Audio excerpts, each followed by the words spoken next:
ये है RJ media और आप देख रहे हैं न्यूज अभी अभी, खबर, तहकीकात, हकीकत। सहारनपुर संवैधानिक क्रांति सामाजिक संगठन की राष्ट्रीय अध्यक्ष ममता शिवा एवं अमरीश चौटाला द्वारा जिला सहारनपुर से बहुजन जनवरी जागृति यात्रा को प्रारंभ कर पूरे प्रदेश के 28 जिलों से होते हुए तथा हरियाणा के 2 जिलों की संपूर्ण यात्रा करने के बाद आज 45 दिनों की यात्रा के बाद आज वापस जनपद सहारनपुर में आए तथा उनका स्वागत संत शिरोमणि रविदास छात्रावास देहरादून रोड के छात्रों ने धूमधाम से उनका स्वागत किया गया। अमरीश चौटाला ने यात्रा के बारे में बताने से पहले समस्त मीडिया का धन्यवाद किया। उसके बाद बताया कि हम लोगों ने 28 जुलाई से बहुजन जनवरी जागृति यात्रा प्रारंभ की, जो कि 28 जुलाई से 28 अगस्त तक संपूर्ण करनी थी, लेकिन हम आज 45 दिनों के बाद अपने जनपद सहारनपुर में आए हैं। संपूर्ण यात्रा 3500 किलोमीटर की रही है, जो कि एक स्कूटी पर संपूर्ण की गई है। सम्मानित साथियों, सभी को जय भीम। मेरा नाम ममता शिवा है और मैं जनपद सहारनपुर की रहने वाली हूँ। संवैधानिक क्रांति सामाजिक संगठन पूरे भारत में काम कर रहा है, उसकी मैं राष्ट्रीय अध्यक्ष हूँ। और अभी हम लोग 28 जुलाई से एक बहुजन जन जागृति यात्रा हम लोगों ने कोविड-19 में निकाली और अभी हम लोग 30 उत्तर प्रदेश के 28 और हरियाणा के 2 जिलों में हम लोग काम करके आ रहे हैं। हमें 1 महीने में यात्रा पूरी करनी थी, लेकिन एक महीने में नहीं कर पाए। आज हमें पूरे 45 दिन हो गए हैं और इन 45 दिनों में हम अपने गृह जनपद में आए हैं। साथियों, इस यात्रा का जो हमारा उद्देश्य था, केवल उद्देश्य इतना था कि इस पूरे जो देश में भूचाल आया हुआ है, लोग मजदूर अपने काम नहीं कर पाए, लोगों को काम नहीं मिल पा रहा, शिक्षा दीक्षा सब बेकार हो गई है। और जो डॉक्टर अम्बेडकर का जो लिखा हुआ संविधान है, उसको वर्तमान में जो सरकार है उसको मिटाने पे लगी हुई है। हमारा जनता को एक संदेश था कि संविधान में तमाम अधिकार सबको मिले, सबको मिलते रहें, भारत में समानता रहे, बंधुत्व रहे, भाईचारा रहे और सभी को एक समान रह करके हम इस देश। साथियों, मेरा नाम अमरीश चौटाला है और आप सभी का ये चौटाला धन्यवाद करना चाहता है कि आप बहुजन समाज की न्यूज लेने के लिए हमारे बीच में आए।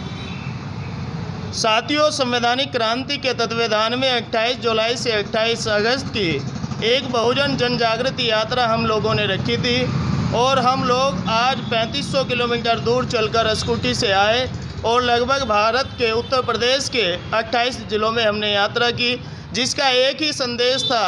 हमारे मसीहा बाबा साहेब डॉक्टर BR अम्बेडकर चाहते थे कि इस देश को बौद्धमय भारत बनाया जाए और हमारे लास्ट महापुरुष मान्यवर कांशीराम साहब चाहते थे कि ये देश अशोक सम्राट का भारत बने। अगर हमारी यात्रा हुई, यात्रा का एक ही मकसद था कि हम इस देश को फिर दोबारा से सोने की चिड़िया बनाना चाहते हैं। हम भारत देश को दोबारा फिर विश्व गुरु महादेश बनाना चाहते हैं। हम भारत को अशोक सम्राट का भारत बनाना चाहते हैं, जिस भारत में जाति व्यवस्था, वर्ण व्यवस्था कोई मायने नहीं रखती थी। सोने की चिड़िया इसलिए बनाना चाहते हैं कि जब सोने की चिड़िया ये देश था तो इस देश के अंदर सोने के बर्तनों में हमारे और आपके पुरखे खाना खाया करते थे। लेकिन जैसे जैसे समय बदला, सोने से चांदी पर आए, चांदी से तांबे पर आए और तांबे से कांसे पर आए और कांसे से पीतल पर आए, पीतल से स्टील पर आ गए। और आज का अगर हम दौर देखते हैं तो आज मेरा समाज, मेरा भारत डिस्पोजल पर आकर टिक गया। विश्व गुरु महादेश अगर इस देश को कहा जाता था तो वो इसलिए कहा जाता था कि इस देश के अंदर तक्षशिला, नालंदा, विक्रमशिला जैसे विश्वविद्यालय हुआ करते थे, जिसमें सभी दुनिया के देशों के लोग शिक्षा और दीक्षा लेने के लिए आया करते थे। क्यों आया करते थे? क्योंकि विक्रमशिला, नालंदा और तक्षशिला विश्वविद्यालय थे और जब शिक्षा और दीक्षा इस देश में लेकर जाते थे तो अपने देश के राजा और महाराजा बना करते थे। लेकिन आज तक्षशिला, नालंदा, विक्रमशिला जैसे विश्वविद्यालयों को ध्वस्त कर दिया गया।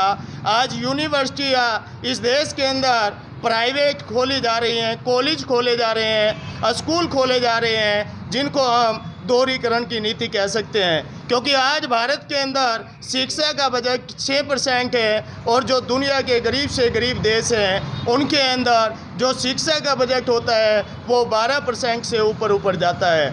लेकिन मेरा देश आज भिखारी देश बना हुआ है। 2014 से पहले मेरा देश विकसित देश हुआ करता था, लेकिन आज विकसित देश की श्रेणी में से भी मेरा देश चले गया। मैं चाहता हूँ मेरा देश विकासशील देश बने, विकसित बने मेरा देश, और मेरा देश दोबारा फिर सोने की चिड़िया बने। इसीलिए मैं यात्रा करके आया हूँ।